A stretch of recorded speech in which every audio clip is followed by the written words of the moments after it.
వేసవి ప్రారంభం కానున్న నేపథ్యంలో జిల్లా యంత్రాంగం అప్రమత్తమైంది. భూగర్భ జలాలు గణనీయంగా తగ్గిపోవడంతో జిల్లాలో 9 మండలాల్లో నీటి కొరత కనిపిస్తోంది. ఉద్దానం ప్రాంతాలైన కవిటి నుంచి సోంపేట, వజ్రపుకొత్తూరు, మందస, పలాస, లావేరు, జీసెగడాం, రణస్థలం, పొందూరు, ఎచ్చెర్ల మండలాల్లో తీవ్రమైన నీటి కొరత ఏర్పడింది.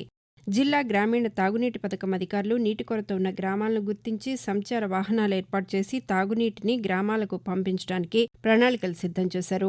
జిల్లాలో 176 గ్రామాల్లో నీటి కొరత ఉన్నట్లు సర్వే ద్వారా గుర్తించారు. కేంద్ర ప్రభుత్వం ప్రతిష్టాత్మకంగా అమలు చేస్తున్న జల్ జీవన్ మిషన్ ద్వారా అనేక గ్రామాలకు స్వచ్ఛమైన తాగునీరు లభిస్తోంది.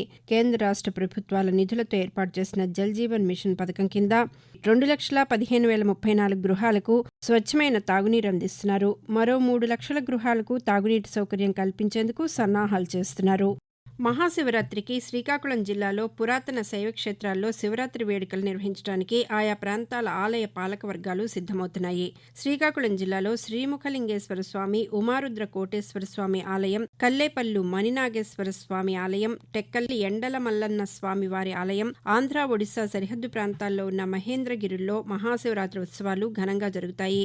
ఆయా ఆలయాల్లో ప్రత్యేక ఏర్పాట్లు చేస్తున్నారు. మండల పరిషత్ అధ్యక్షులు వానగోపి జిల్లాలో సార్వత్రిక ఎన్నికలు ప్రశాంత వాతావరణంలో నిర్వహించడానికి పోలీస్, రెవెన్యూ శాఖలు ఉమ్మడి ప్రణాళిక సిద్ధం చేశాయి. ఇప్పటికే ఇచ్చాపురం, పలాస, టెక్కలి, పాతపట్నం, శ్రీకాకుళం, ఆముదాలవలస, ఎచ్చెర్ల, నర్సన్నపేట నియోజకవర్గాల్లో 288 సెక్టార్లను ఎంపిక చేశారు. రెవెన్యూ, పోలీస్ శాఖలు సంయుక్తంగా సెక్టార్ అధికారుల జాబితా సిద్ధం చేశారు.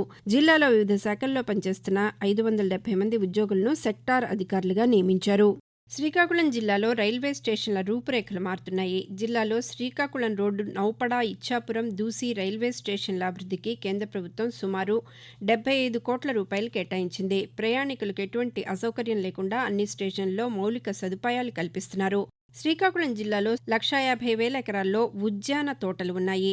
మామిడి, జీడి పెద్ద ఎత్తున పండిస్తారు. అయితే మామిడి పూతకు మంచు దెబ్బ తగులుతోంది. దీనివల్ల మామిడి పువ్వు రాలిపోవడంతో రైతులు ఆందోళన చెందుతున్నారు. దాదాపు 4 రోజుల నుండి శ్రీకాకుళం జిల్లాలో రాత్రి 10 గంటల నుండి ఉదయం 5 గంటల వరకు పొగమంచు తీవ్రంగా పడుతోంది. దీనివల్ల మామిడి రైతు తీవ్రమైన నష్టాన్ని చూసే పరిస్థితి నెలకొంది. ఎన్నికలు దగ్గర పడుతుండటంతో రాజకీయ పార్టీల ప్రతినిధులు పలు కార్యక్రమాల్లో పాల్గొంటున్నారు. శ్రీకాకుళం జిల్లాలో 8 అసెంబ్లీ నియోజకవర్గాలు, 1 ఎంపీ స్థానం ఉన్నాయి. జిల్లాలో 21 లక్షల మంది ఓటర్లు ఉన్నారు. ప్రధాన పార్టీలు అభ్యర్థుల ఎంపికలో నిమగ్నమయ్యాయి. తెలుగుదేశం పార్టీ, జనసేన కూటమితో బరిలో నిలిచారు. టీడీపీ నుండి ఇంతవరకు 4 నియోజకవర్గాల్లో అభ్యర్థులను ప్రకటించారు. ఇచ్చాపురం నుండి సిట్టింగ్ శాసనసభ్యులు బి అశోక్, టెక్కల్ నుండి సిట్టింగ్ శాసనసభ్యులు కింజరాపు అచ్చెన్నాయుడు, ఆముదాలవలస నుండి కూన రవికుమార్, రాజాం నుండి కొండ్రు మురళీమోహన్లు అభ్యర్థులుగా ఉన్నారు. తెలుగుదేశం, జనసేన కూటమి రానున్న సార్వత్రిక ఎన్నికల్లో కలిసి పోటీ చేయడం వల్ల వైసీపీ గట్టి పోటీని ఎదుర్కొంటోందని వారు అభిప్రాయం వ్యక్తం చేశారు. పార్లమెంట్ నుండి మూడోసారి హ్యాట్రిక్ విజయం సాధించే దిశగా సిట్టింగ్ పార్లమెంట్ సభ్యులు కింజరపు రామ్మోహన్ నాయుడు అడుగులు వేస్తున్నారు. ఇక్కడ వైసీపీ నుండి పి తిలక్ పోటీలో ఉన్నారు. అరసవెల్లి దేవస్థానం ఆధ్వర్యంలో సూర్య జయంతి వేడుకలు ఘనంగా జరిగాయి. తెలుగు రాష్ట్రాల నుండి వేలాది మంది భక్తులు తండోపతండాలుగా తరలివచ్చి స్వామివారిని దర్శించుకున్నారు. శ్రీకాకుళం జిల్లాలో నాడు నేడు పథకం ద్వారా 673 కోట్లతో ప్రభుత్వ పాఠశాలలు అభివృద్ధి చేశారు. జిల్లాలోని ప్రైవేటు విద్యా సంస్థలకు దీటుగా వీటిని అన్ని సౌకర్యాలతో తీర్చిదిద్దారు.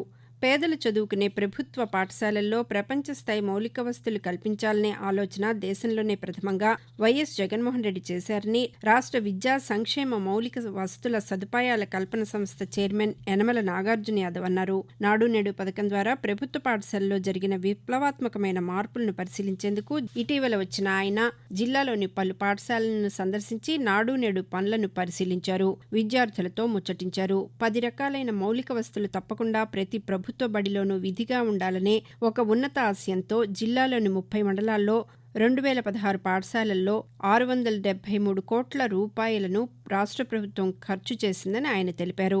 ఈ సందర్భంగా ఆయన మాట్లాడుతూ ప్రైవేటు విద్యా సంస్థలకు మించి ప్రభుత్వ పాఠశాలలు ప్రగతి పథంలో ముందుకు వెళ్తున్నాయని అన్నారు.